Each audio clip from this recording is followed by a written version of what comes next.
This is the Global Podcast Network, where executives and professionals connect, share, and inspire.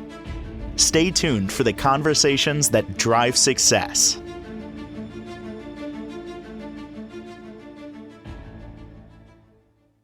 We are back with Leland, therapist, coach, and speaker whose work invites people to live more fulfilled, meaningful, and purpose-driven lives. Drawing from EMDR, EFT, hypnosis, and mindfulness-based psychology, Leland blends science and compassion to guide people toward genuine connection, not only with themselves, but their relationships and their path forward. So I'm excited today to have Leland here to talk about the process, called Return to Connect. Yeah, we're going to be talking with executives, facilitating groups, and all that Leland does and her approach. And I want to also make sure that we're aware that she's here to help so many people create and, dissolve, I should say, barriers. Leland joins us now to return to connect and really to start helping us from the inside out. And I want to thank you for being here today. And I'm glad we got to say hello and a little bit of an introduction. So, Leland, introduce yourself, please. Super. Hi, Jill. Thank you so much. I'm really pleased to be with you. So excited. And excited to share with listeners, just having this opportunity to talk about some tools to help folks move forward and the process I call return to connect, of Yep. returning back to your most grounded self in order to connect with your goals and your future. And I'm using some return to connect, some grounding tools right now. Awesome. Well, Leland, in the first podcast, we invited you on. You shared your inspiration to be a healing arts practitioner and really coming from your parents and social worker role models, if you just want to recap a little for those that don't know. And you described your services, including that you're a free Monday EMDR and EFT group, and our listeners really enjoyed learning more about you. So we're excited you're back here with us, changing lives. And as a therapist, coach, speaker, you are helping to teach so many people manage their mind, body, spirits every single day. So, before we get started, just give us a little overview as to who you are in case we miss it. And then, what's one truth about being human that you wish everyone actually believed? Right. But yeah, it's one thing to know it and study it. Yeah, a little bit about inspirations. Um, Both of my parents, each of them had small stints in their careers. There's a little hummingbird behind me talking that decided to show up. It's so sweet. But both of them, my father went to school as a speech therapist and worked with developmentally disabled children in school for a while. And then my mother was also a teacher, and both of them were really, they were helping roles that they had. And although their careers were different, they continued to have that helping spirit and those values. And then I had social workers in my life who really were passionate about their jobs and felt very fulfilled and had a lot of meaning. And that felt like there was a lot of alignment for me with the field of social work and just the things that I enjoyed and liked, being analytical and problem solving, felt like a good match. And then the question of what's one truth that I wish everyone believed? Yeah, I think no matter where I'm working in whatever setting, sometimes I'm speaking, sometimes I'm working in groups, and sometimes I work one-on-one with folks. I really try to be transparent that what we're getting to is this experience of feeling safe and being loved. Sometimes it can be a spiritual experience, sometimes it can just be a safety, a security, a comfort feeling. But when we connect with that, we really get to see lots of changes happen and lots of growth happen. So yeah, thank you. Beautiful. Well, thank you so much for sharing this and for being here, occupying the space with us. This is, really grounding and interesting because we're talking a little bit about, the returning to connect, as you say, or safety before transformation. So let's get started and kind of maybe dive into what exactly does emotional safety look like in real life, right? Not just as a concept, if you don't mind sharing a little. Sure, sure. So yeah, a lot of people can talk about safety and we're not really sure what that means. And some people really do feel safe a lot of times. We think about comfort and being in a space of trust instead of using defense mechanisms, whatever those might be. Sometimes we talk about security or like fight, flight, freeze, appease as responses that we have when we're not feeling safe. And so we do that sometimes whenever we say things like, um, oh, I knew better, or I shouldn't have done that. Usually it's because we're not in a place of safety. We're not in a place of security. And it's not that we're dumb or we forgot, it's our brain functions very differently. So we can get our brain back to being totally resourced and know the Hmm. past, the present, the future, know where we are, we can feel really, we can feel much more safe. I don't know if can I ask you a question about like what it's like being with your dad or what many maybe any challenge you've had. You share so many videos with your dad and it's so cute. And Thank you for thinking so. and so I just wonder, I just spent some time with my dad, with both of my parents, and it just your sense of humor, I just really connected with that. My dad has an amazing sense of humor, so we laugh a lot. Uh, That's what we do. Yeah. so I just want to ask, like, what's it like? Did you have a challenging teenage time, or do you have a challenges around health, or just Oh, well, any well, any? let me share this. Things look great now with my dad, right? We're happy, we're go lucky, we're very cut from the same cloth, and we're just very personable and just love life, right? And as a child, teenager, my dad and I did not have a good relationship at all. And him and my mom did not get along. He was very, very emotionally abusive and verbally abusive. And my mom had a really tough marriage with him. And unfortunately, she passed away 8 years ago to lung cancer. And that's actually what brought my dad and I closer because it's unfortunate, but the two of them, it was like the War of the Roses. They could not live in the same house. And my mom, unfortunately, she thought she was going to live with me and I had kids and she was going to take care of them. And then she got sick. So I tried giving her an out. I would always take her away, do things with her. And my dad was just a very jealous, possessive man. Now, ironically, 8 years later, my sister's living there to take care of him. He needed a heart transplant and I was driving him around to hospitals for years. He never got it, but then his health declined after my mom's declined. And then he kind of softened up. Something happened in him because my mom looking down on us would be like, this is not the same man that I married. I mean, it probably was, but that it was covered by substance abuse, drugs, and abuse. Yeah. So, ironically, now we have this great relationship and we connect, we bond, we talk, and it's just, it just makes you value life because life is so preciously short, right? And no matter you have good times, bad times with people, and no matter I'm a forgiver, I am, and it just makes me who I am. And I could just keep going on a tangent. This is your show; it's not about me. So, but No, that's so um, great.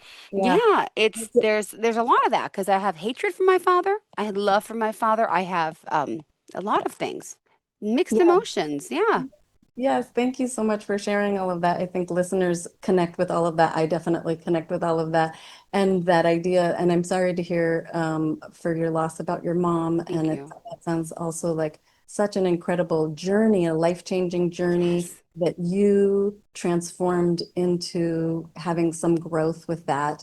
you Um, just gave me goosebumps. It's so true. It really is. Yeah. Uh-huh. Yeah, and it sounds like it changed things for you and your dad as well. And I really liked your phrasing. You said cover up, like the goodness and the sweetness was covered up with substance abuse and abusive behavior. And that cover up we do in so many millions of ways. Sometimes it can look like anger, sometimes it can look like being smaller. But it's exactly that. When I say return, it's like uncovering. So when Yeah. I'm returning to that part of me that can enjoy, can feel safe, doesn't need to use abuse or tactics or numb out with drugs and alcohol. That is the returning or the uncovering. And so when we can return to that, I mean, you do so much as a parent, as a caregiver in work, there's so much that you're balancing, and you have to have with your success balance. And that it can be very hard to do. Sometimes people just push, push and drive, and they're not sure why something is missing, or they can't have humor, or they can't have fun, Yeah. or something feels like it's missing. And it's that uncovering or that returning to safety, security. And so when we ask about that returning to connect or safety before Mm-hmm. transformation, it's that a lot of times there are words out there, follow your bliss, or, follow your dreams. And that can be really hard to do. If I don't Yeah. feel safe in the first place, I don't have the freedom to follow my dreams. So a lot Yeah. of times I work with folks who they've memorized the phrases, But but it's hard to really get into that felt sense. Like you said, I'm a forgiver, and forgiveness is really hard work. It is really difficult for some folks to do it themselves and with others.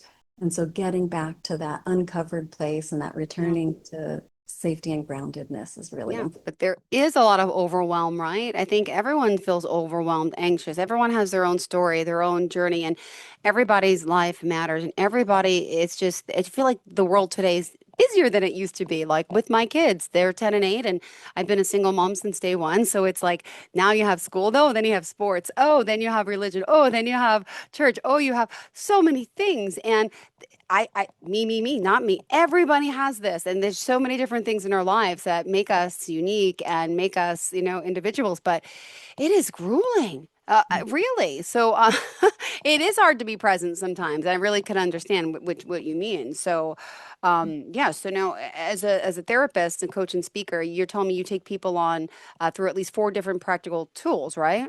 Yes, yes, yes.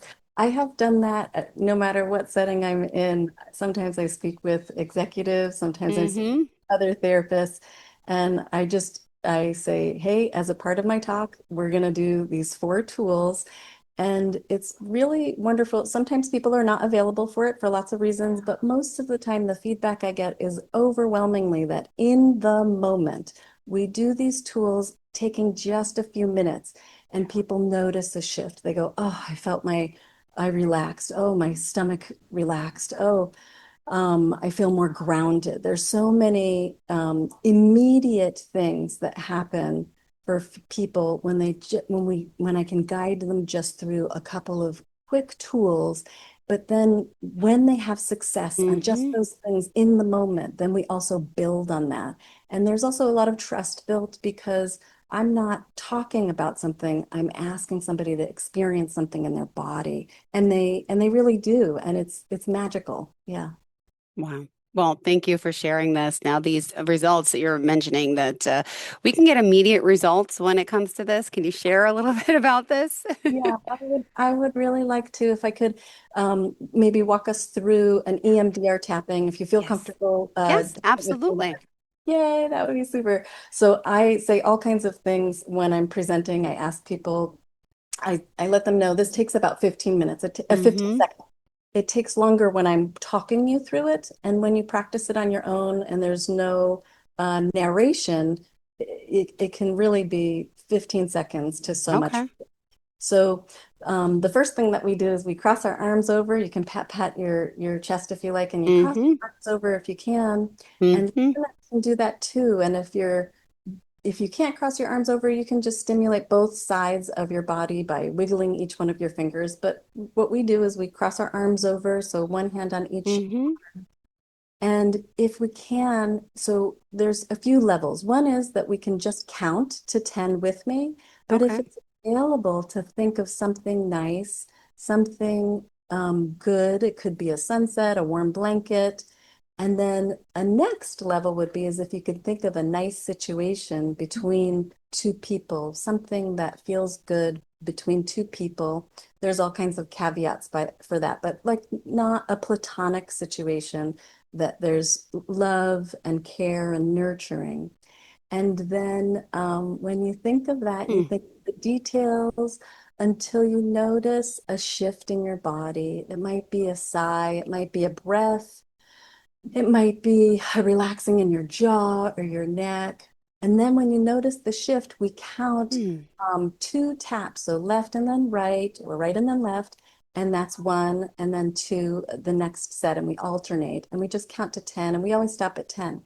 So we think of the nice thing, we notice the shift, and then we count to 10, tapping each side. 1, 2, 3, 4, 5, 6, 7, 8, 9, 10. Super, super. So we call that the EMDR butterfly hug. It's been Ooh. used and researched in groups for a long time. And there's so much science behind it. It's fabulous on how it stimulates both sides of your brain and grows your hippocampus. Um, and if you don't mind, can I ask you, so it's your first time and you heard me communicate, talking through it, but how did that feel for you? Well, honestly, I wanted to yawn. I didn't want to be rude, but it's Yeah. happening. I felt relaxed. So I hope that's not a bad thing. Great, great, great. Yeah. Super. Thank you so much I for doing never get to relax it. during the day. I'm always like, "Rah, rah, rah, rah." But that Yeah. was nice. I'd never done this EMDR butterfly hug. Never. Thank Yeah. you. Oh, you're so welcome. Thank you for trying it with me. I really appreciate it. The beauty in that again is I ask people to do it once a day. I say, hey, if you brush your teeth, every time you brush your teeth, if you can tap tap for 15 seconds. It's always available to you. It's free. You can share it with other people. You never run out. We do stop at 10 just in case any anxiety or something comes up. We always stop at 10 and keep it positive. Hmm. You could even feel 1% better. And a lot of times people say, I feel 10% better or 50% better, or that your body has the experience of yawning and relaxing. That is something that you can give to yourself every single day. You can start your day with it.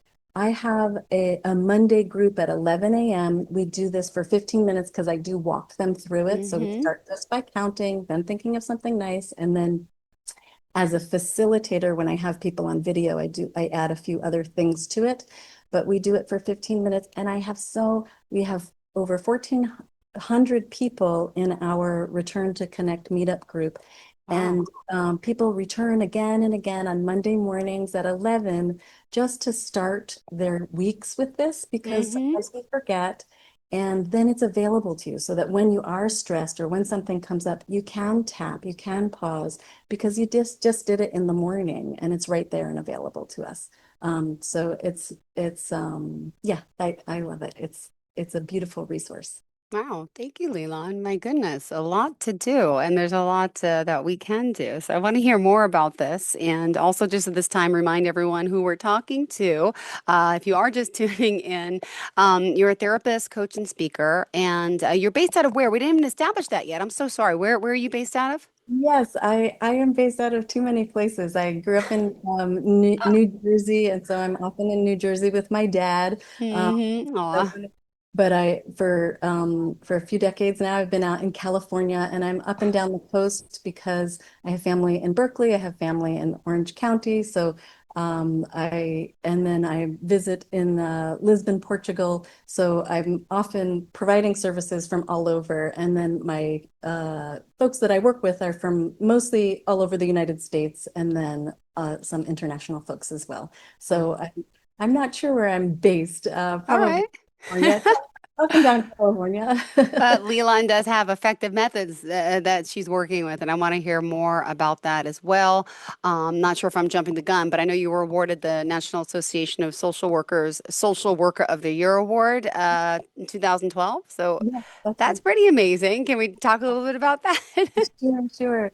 Oh wow, during that time, I think I was working in a hospital. So I've had my private practice, and then I also Hmm. worked in a hospital as a hospital social worker. And then I had chaired our National Association of Social Workers for our unit, our social San Luis Obispo unit for gosh, 4 years or so. And It's amazing getting to know other social workers, being in community. It was really a powerful time in my career to be so well connected with, networked with other folks. Sometimes it can be a little isolating, especially as I travel now between different places that I'm not so connected with my social work group. But yes, San Luis Obispo social work unit was amazing. So that was fun. Yeah, yeah. Amazing. And you've accomplished so much and also hurdled some barriers. I was reading back in since 96, so mental health, you were saying therapy, that really changed, right? And then you started your education. Could you just tell us a little bit about that? And then I want to also get to, the other work. I mean, obviously, we still haven't talked about it, but you, as a sex therapist as well, we have so much to go through. Go ahead. Super. Thank you. Yeah. So so much has changed actually. Yes, as a social worker, I started my education in 96 and I also started learning about EFT tapping and EMDR tapping since probably 2005. The protocol for EFT tapping, emotional freedom technique, which I also do in my groups, used to be, I think, about 27 taps and count backwards and you'd sing and hum, and Mm-hmm. now it's just about 9 points, and it's very easy and it's very available, also very effective. But yes, one of the things, yeah, as a social worker, as a sex therapist, I started also my education and interning as a sex therapist in 2005 as well. And that was such an interesting journey. I was with my colleagues at the time, and I was the only person in my little town for many years that was the only sex therapist. So I would consult with other therapists, and that was great. But when I first got it started out, people would say, sex therapist, are you having sex with your clients? And I go, no, no, that's not what's happening.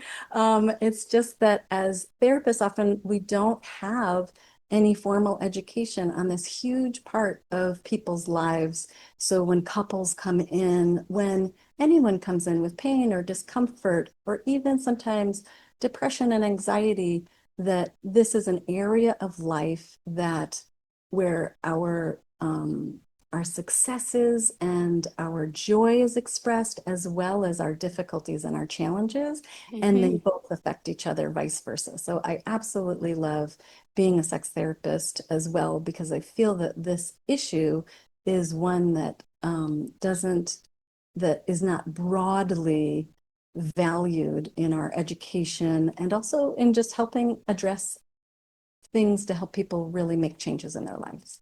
Oh my goodness. Well, thank you for that. And let me ask, I mean, we have so much more to, get to know you and talk about. And I mean, honored that you're here with such an amazing background and doing so much to help people. But you're right, when it comes to sex too, it's like kind of, you mentioned that's like the underdog, not really, spoken about, but you are a sex therapist. And how does that really fit in with EFT, hypnosis, mindfulness, and EMDR and all those modalities, if you don't mind sharing? Sure, sure. Thank you. So so sometimes folks come to me with a sexuality issue, and then we can look and sometimes see more broadly. I do a biopsychosocial model. So if somebody has a biological issue, I'm not a medical doctor, so I always request that they have that checked out by folks who can help them biologically, but that does affect us psychologically and socially. So with when someone comes and their presenting issue is something to do with sexuality or relationship intimacy, a lot of times there's so much Yeah. shame and Mhm. holding or hesitation. And so when we can use EMDR and EFT to help us relax in our bodies, to feel grounded, to feel secure and playful, and again, there's that piece of feeling loved and cherished and honored that comes up. When we can get back to that, Yeah. return to space, then we can connect with sexuality and our partners, or joy and pleasure. Beautifully said. Well, thank you so much. And, I want to talk more about, self-love, and there's so much that we have to do. But unfortunately, we don't have time to get into it all today. So we're going to have to take a pause on our conversation. And obviously, I'm glad we got a little overview here today of who you are, what you do, but there's still so much more. So how can we kind of sum up for today and leave us off for the next show where we'll get to finish up, of course? Sure. For me, again, I would say my work with folks is about however it is that they come in. A lot of times it's just achieving a goal, and we do that, but it's the I like to be transparent that it is to get to a place of self-loving Yep. and groundedness, and that's available to us fairly easily right now in this moment, but then as well long term, so that we can meet our goals and live in our dreams and have meaning and purpose in our lives. Yeah, for sure. Beautiful. Thank you so much. And how can we reach out to you? Super. So I have a Psychology Today Yep. profile that is my name, Leland Lofgren. I have a meetups group that is Return to Connect. I have a website, Lofgren Therapy, and anyone can talk or text me. It's 805-762-4598. Right. And yeah, I'm open and available. Thank you. Thank you so much. And to all of our listeners and viewers, stay tuned. Until next time, hopefully I'll see you next week, okay? Thanks Yes. again. All right. Bye-bye. This is the Global Podcast Network, where executives and professionals connect, share, and inspire. Stay tuned for the conversations that drive success.